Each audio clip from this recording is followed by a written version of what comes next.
Hey, it's Dr. Amanda with Straightsmile Solutions, straightsmilesolutions.com. Let's do yet another video on Airway and Phase 1 Interceptive kids.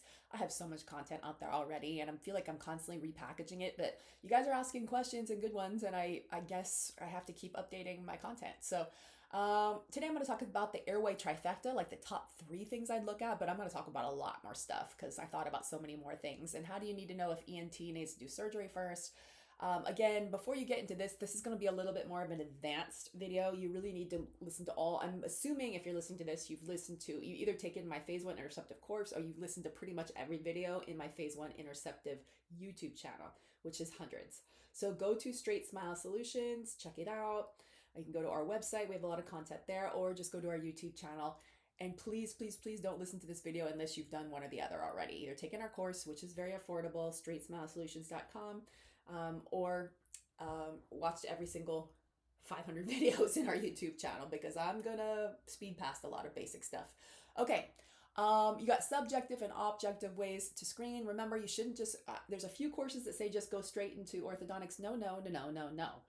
You could make the child worse, okay? You don't just go straight into orthodontics, even if the parents are pressuring you, even if they're losing their insurance. No, you do everything the same way. Everyone gets screened with their subjective and objective screening. If there's too many red flags, they're gonna go to one of your friends first for an okay to go ahead and start. Your friends might be ENT, your friends might be OMT, or it might be both.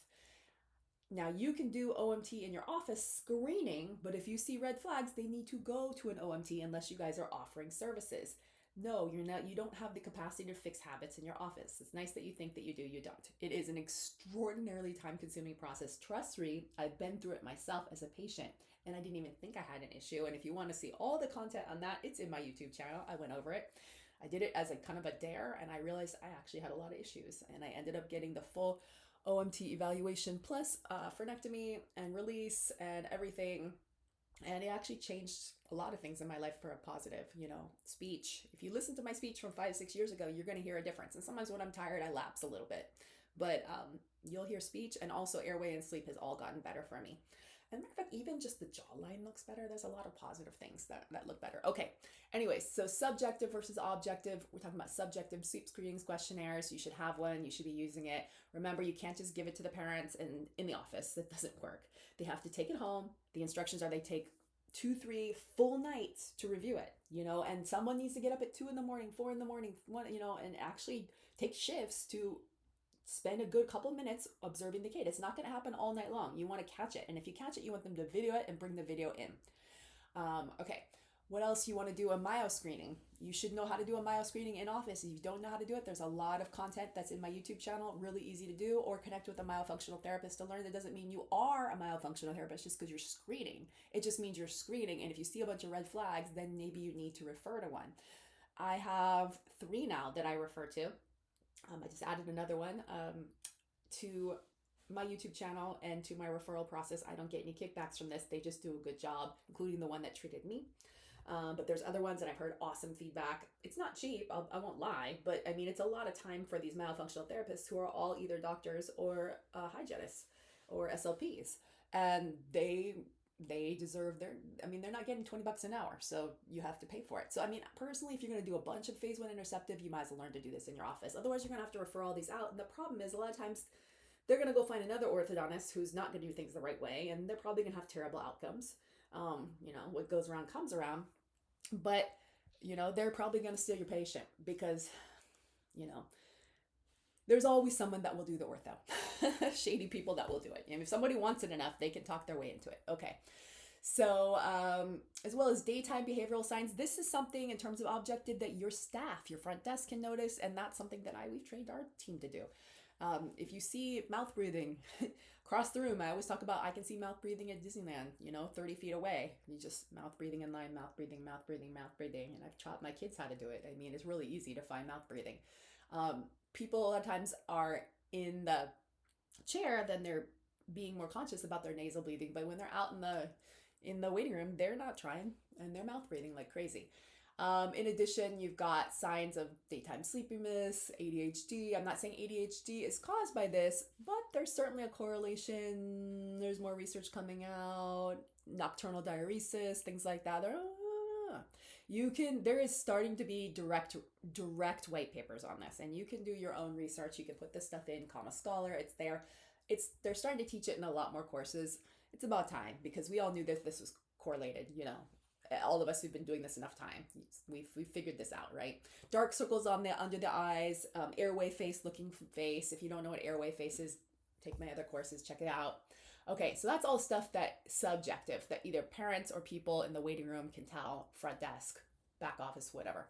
Now let's talk about objective screening, e.g. the clinical assessment. So obviously taking your ceph, we're looking for long faces, we're looking for tiny little airways in the ceph, or the CBCT. I mean, from the ceph, we used to do this before, we could see tiny little nasopharyngeal or oropharyngeal airways.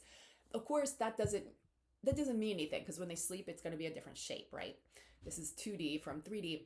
But even the 3D, I mean, there should be a minimum airway. If you send the 3D to something like a beam readers, they're going to tell you if they think there's potentially an airway issue. It doesn't mean there is. They're just going to tell you that they think there is, that there might be a side structurally that there might be. Again, this is just trifecta. This is a red flag that there might be something up. When you match this with some of the subjective stuff that you've seen, red flags, right? If I only saw objective and not subjective, that'd be a little weird. If I only saw one and not the other, that'd be a little weird. But if I start seeing subjective and objective, then I'm probably not necessarily going to rush into ortho without checking with someone first. Okay. Obviously, we talked about our myo screening. The actual myo screening in office, where a doctor checks it, is going to be an objective screening, right? Of course, you can refer to ENT or refer to OMT for actual testing. I like another objective finding is a gummy smile. Gummy smiles, whether it's just the face is growing wrong due to the poor airway, or it's due to the mouth breathing, these are signs. And I actually have a really good workflow that is available in my YouTube channel. If you look up the keyword gummy smile, you can go through all these points, which is probably really small here. I just took a screenshot.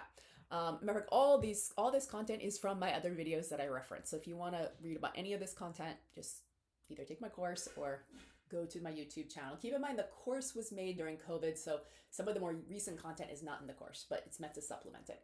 So yeah, that is pretty much our trifecta.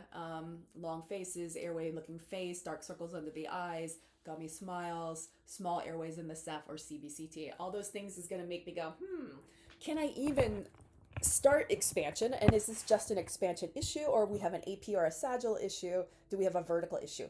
A lot of times, a lot of these courses are teaching you only expansion. Hi, there's 3 different planes of space. That's not going to necessarily fix things. Sometimes we have to move a jaw forward. Sometimes we have to move both jaws forward. Sometimes we have to fix a deep bite, or sometimes we have to fix an open bite so that the hinge axis can be better. So remember, you got to train to do these things on all the different planes of space to make this child function normally. And if there's still a habit there, or if there's still TNAs there, well, whatever you did is probably going to relapse. So that's why I tell you to make sure you do things in the right order, because I can't tell you how many times, you struggle through the ortho, you didn't do the TNA surgery or the myo, you struggle through the ortho, things are just not turning out well. It's going to turn out bad if you even get there, and it's going to relapse in a hot second. And then guess who's going to be liable? Well, it's going to be you, because you didn't do things right. And even if the parent signed away their things, I mean, you're at the very least, even if it's not a complaint to the dental board, it's going to be a refund for insurance. So it's happened. I see it all the time. Even if the parent says, I understand. No, you knew better. You did everything wrong. So hopefully this helps, and that you learn to screen. Don't be afraid to screen, and don't be afraid to sometimes say, no, I can't treat you yet. You have to go to the ENT first. If they go to someone else, well, that's phew, you dodged a bullet.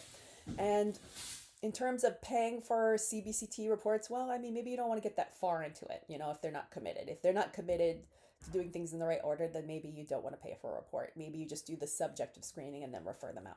All right, thanks so much.